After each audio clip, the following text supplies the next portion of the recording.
Nnamdi Kanu, leader of the banned indigenous people of Biafra, has spent years in detention. His case is now one of Nigeria's most divisive.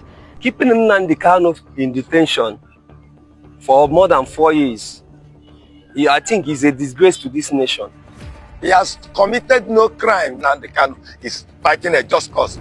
See how Nigerians are reacting now, especially from the Southeast. See how they are reacting. It's not good.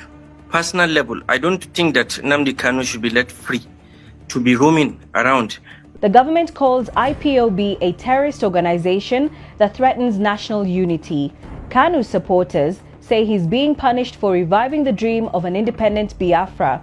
The IPOB campaign of an independent state of Biafra follows the short-lived Republic of Biafra, which fought and lost a civil war from 1967 to 1970 to break away from Nigeria.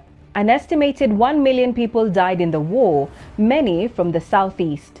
Is Nnamdi Kanu Nigeria's most dangerous separatist, or is he the country's most silenced voice? Welcome to the flip side. Nnamdi Kanu was arrested in Kenya in 2021 following an arrest warrant for his return to Nigeria to face trial.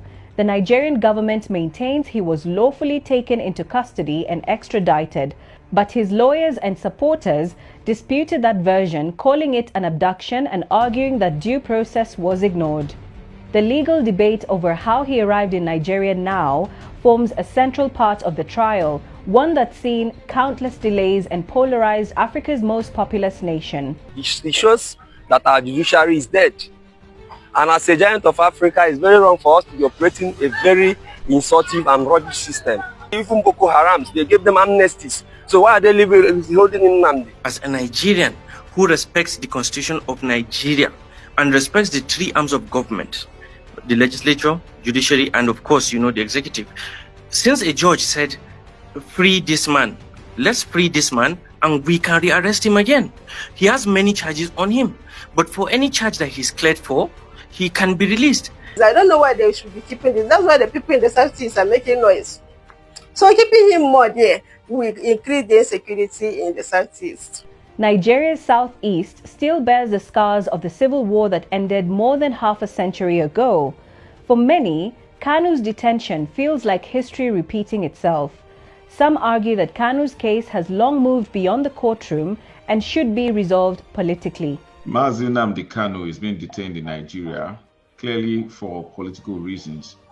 One would have expected that if there were clear-cut charges against him, since the time he was initially charged before his residence was invaded, that led to his going back to exile and ultimately coming back by way of an extraordinary rendition. One would have thought that 5 years later, he should have been tried, possibly convicted or sentenced, but that has not happened yet.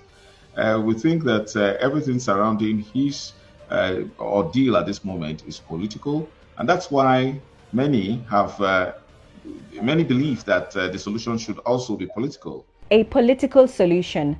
That's one way many in Nigeria believe could address the situation. Some voices now call for a political solution, arguing that holding Kanu has done little to ease tensions or improve security in the southeastern region.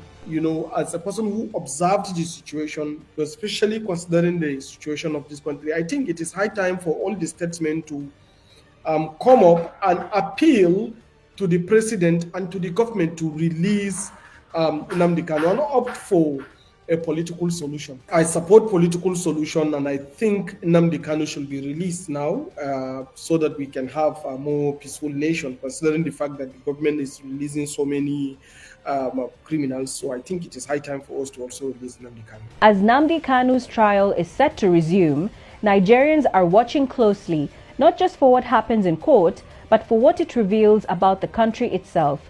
Whether Nnamdi Kanu is seen as a terrorist or a political prisoner, his prolonged trial and detention have become a test of Nigeria's justice system and of its promise of unity in diversity.